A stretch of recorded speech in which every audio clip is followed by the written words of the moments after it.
गीता के प्रथम अध्याय का महत्व। एक समय पार्वती जी ने पूछा, हे महादेव जी, किस ज्ञान के बल पर संसार के सब लोग आपको शिव कहकर पूजते हैं? मृगछाला ओढ़े और अपने सभी अंगों में शमशान की विभूति लगाए, गले में सर्प और नरमुंडों की माला पहने हुए हो, इनमें से तो कोई भी पवित्र नहीं, फिर आप किस ज्ञान से पवित्र माने जाते हैं? तब महादेव ने उत्तर दिया कि हे प्रिय, सुनो, मैं गीता ज्ञान को अपने हृदय में धारण करने से पवित्र माना जाता हूँ। इस ज्ञान से मुझे बाहर के कर्म नहीं व्यापते। तब पार्वती जी ने कहा, हे प्रभु, भगवान जिस गीता ज्ञान की आप ऐसी स्तुति करते हैं, उनके श्रवण करने से क्या कोई कृतार्थ भी हुआ है? महादेव ने उत्तर देते हुए कहा कि इस ज्ञान को सुनकर बहुत से जीव कृतार्थ हुए हैं और आगे भी होंगे। मैं तुम्हें एक पुरातन कथा कहता हूँ। पाताल लोक में शेषनाग की शैया पर श्री नारायण जी नैन मूंद कर आनंद में मगन थे। उस समय भगवान के चरण दबाते हुए लक्ष्मी जी ने पूछा, हे प्रभु, निद्रा और आलस्य तो उन पुरुषों को व्यापता है जो जीव तामसी होते हैं, फिर आप तो तीनों गुणों से अतीत हो।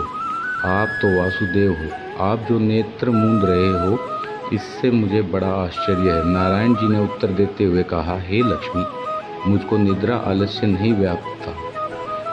एक शब्द रूप जो भगवद गीता है, उसमें जो ज्ञान है उसके आकार रूप है। यह गीता शब्द रूप अवतार है। गीता मेरा अंग इस प्रकार है। 5 अध्याय मेरे मुख हैं, 10 अध्याय मेरी भुजा हैं, 16वां अध्याय मेरा हृदय और मन और उदर है, 17वां अध्याय मेरी जंगा है, 18वां अध्याय मेरे चरण हैं, गीता श्लोक की मेरी नाड़ियाँ हैं, और जो गीता के अक्षर हैं वो मेरा रोम है। ऐसा मेरा शब्द रूपी जो गीता ज्ञान है, उसी के अर्थ मैं हृदय में विचार करता हूँ और बहुत आनंद प्राप्त करता हूँ। लक्ष्मी जी बोली, हे श्री नारायण जी, जब श्री गीता जी का इतना ज्ञान है तो उसको सुनकर कोई जीव कृतार्थ भी हुआ है? तो मुझसे कहो। तब श्री नारायण ने कहा, हे लक्ष्मी, गीता ज्ञान को सुनकर बहुत से जीव कृतार्थ हुए हैं, तुम श्रवण करो। एक व्यक्ति था जो चांडाल के कर्म करता था और तेल नमक का व्यापार करता था। उसने एक बकरी पाली। एक दिन वह बकरी चराने के लिए वन में गया और वृक्ष के पत्ते तोड़ने लगा। वहाँ उसे एक सांप ने डस लिया, जिससे वह तुरंत मर गया। मरने के बाद उसने बहुत से नरक भोगे और फिर उसका जन्म बैल के रूप में हुआ। उस बैल को एक भिक्षुक ने मोल लिया। वह भिक्षुक उस पर चढ़कर सारे दिन मांगता फिरता। जो कुछ भिक्षा मांग कर लाता, वह उसे अपने परिवार के साथ मिलकर खाता और वो बैल सारी रात द्वार पर खड़ा रहता। उसके खाने पीने का भी कोई ख्याल नहीं करता था और सुबह ही बैल पर चढ़कर फिर मांगने निकल जाता। जब बहुत दिन हो गए तो वह बैल भूख से गिर गया, लेकिन उसके प्राण नहीं निकले। नगर के लोगों ने देखा और उस बैल को कोई तीर्थ का फल दे तो कोई व्रत का फल दे, तब भी उस बैल के प्राण नहीं छूटे। एक दिन गणिका आई। उसने लोगों से पूछा, यह कैसी भीड़ है? तो उन्होंने कहा कि इसके प्राण नहीं निकलते, अनेक पुण्यों का फल दे रहे हैं तो भी इसकी मुक्ति नहीं होती। तब गणिका ने कहा कि मैंने जो कर्म किया है उसका फल मैंने इस बैल को दिया है। इतना कहते ही बैल की मुक्ति हो गई। तब बैल ने एक ब्राह्मण के घर जन्म लिया। पिता ने उसका नाम सुशर्मा रखा। उसके पिता ने उसे पढ़ाया लिखाया। उसको अपने पिछले जन्म की सुध थी।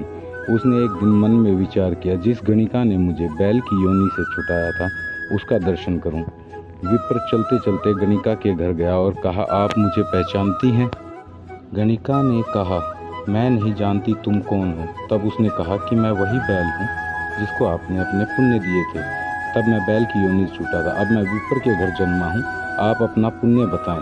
गणिका ने कहा कि मैंने अपने जाने पुण्य नहीं किया, परंतु मेरे घर एक तोता है, वह रोज सवेरे कुछ पढ़ता है, मैं उसका वाक्य सुनती हूँ, उस पुण्य का फल मैंने तुम्हें दिया।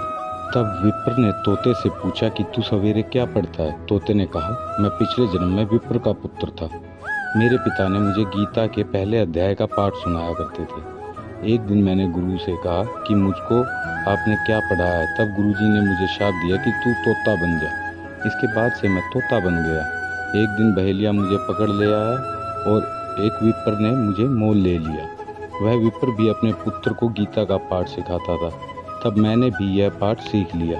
इन विप्र के घर में चोर घुस गए। उन्हें धन तो प्राप्त नहीं हुआ, लेकिन वह मेरा पिंजरा उठा ले आए। उनकी यह गणिका मित्र थी। वह मुझे उसके पास ले आए। सो मैं नित्य प्रातः गीता जी के पहले अध्याय का पाठ करता हूँ, जिसे यह गणिका सुनती है, पर इस गणिका को समझ में नहीं आती। जो मैं पढ़ता हूँ वही इस गणिका ने तेरे निमित्त किया था। वह श्री गीता जी के पहले अध्याय का फल था। तब विप्र ने कहा कि हे तोते, तू भी विप्र है, मेरे आशीर्वाद से तेरा कल्याण हो। सो हे लक्ष्मी। विप्र के इतना कहते ही वह तोता भी मुक्ति को प्राप्त हो गया। तब गणिका ने बुरे कर्म छोड़ भले कर्म ग्रहण किए और नित्य स्नान करके श्री गीता जी के प्रथम अध्याय का पाठ करना शुरू कर दिया, जिससे उसकी भी मुक्ति हो गई।